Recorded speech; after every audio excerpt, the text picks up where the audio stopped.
سال اور ناانصافیوں کے خلاف جہاں کوئی نہیں اٹھاتا آواز، وہاں ہم اٹھائیں گے آپ کی آواز۔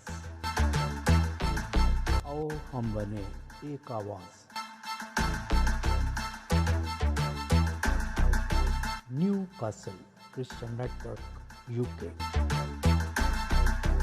ناظرین، Newcastle Christian network اور انجیلی میڈیا کی جانب سے آپ سب کو خوش آمدید، اور اس کے ساتھ ساتھ میں اپنے پینلسٹ کو بھی خوش آمدید کہتا ہوں۔ آج ہمارے ساتھ ڈاکٹر اختر انجیلی صاحب ہیں، جو اپالوجسٹ، جو مذہبی تحفظات پر کام کرتے ہیں۔ اس کے ساتھ ساتھ وہ ایک دانشور مدبر بھی اور صحافی ہیں۔ مختلف چینل سے وہ اکثر اوقات ہوسٹ بھی کرتے ہیں اور مہمان بھی ہوتے ہیں۔ ہمارے ساتھ ڈاکٹر پروڈن انجیلی صاحب ہیں، جو PhD ڈاکٹر کے ساتھ ساتھ چرچز ہسٹری میں بھی انہوں نے ڈاکٹریٹ کیا ہوا ہے، اور 2 یونیورسٹی USA یونیورسٹی میں وہ اس وقت تدریس کے فرائض سر انجام دے رہے ہیں۔ ان کے علاوہ بہت سارے ایشو اور اسپیشل جو انہوں نے انجیلی میڈیا شروع کر رکھا ہے، اسی میں یہ مذہبی جو ہماری کچھ ایسی باتیں ہوتی ہیں جو اکثر کسی کو نہیں پتا چلتا، تو یہ خصوصاً انہوں نے یہ ایک سلسلہ شروع کر رکھا ہے۔ جیسے کہ ناظرین آپ جانتے ہیں کہ ترکی کے صدر طیب نے جو آرڈیننس یا اپنے صدارتی حکم کے تحت اس کو 10 جنوری 2019 کو اس کو مسجد کا حکم صادر کیا، اور اس 24 جولائی کو اس میں باقاعدہ نماز پڑھی جائے گی۔ اور اس وقت کچھ لوگوں کے لیے جو خصوصاً بہت سارے کویسچنز ہیں، جس طرح کہ آپ جانتے ہو کہ ترک کی ایک بہت ہسٹری رہی ہے، یہ یونان کے انڈر تھا، پہلے کرسچن ریاست سے دور دور تک، لیکن میں خود کہنے کے ہمارے جو پینلسٹ ہیں اس کی وضاحت کرتے جائیں گے۔ ہم نے آج اسپیشل یہ دیکھنا ہے کہ یہ جو آج کا ٹاک شو ہے، یا کچھ جو یونیسکو جو ہے وہ بات کر رہا ہے، یا آل چرچز جو کانفرنس ہے، ورلڈ آل چرچز کانفرنس جو بات اٹھا رہی ہے، یا بہت سے جو لیڈرز جو اس پہ تحفظات کا اظہار کر رہے ہیں، اس کی وجہ کیا ہے، اور کیوں اگر ایسا ہو کہ جو بھی ریاست اس کے پاس اختیارات ہیں، تو وہ اپنی کمیونٹی جو منارٹیز رہ رہی ہے، اگر اس کی عبادت گاہوں کو وہ چینج کرنا شروع کرے، یا جو ایک سارے قدیمہ کی چیز ہے اس کو جب مرضی تبدیل کر لے، تب کیسے اقلیتیں جو ہے وہ سروائیو کریں گی۔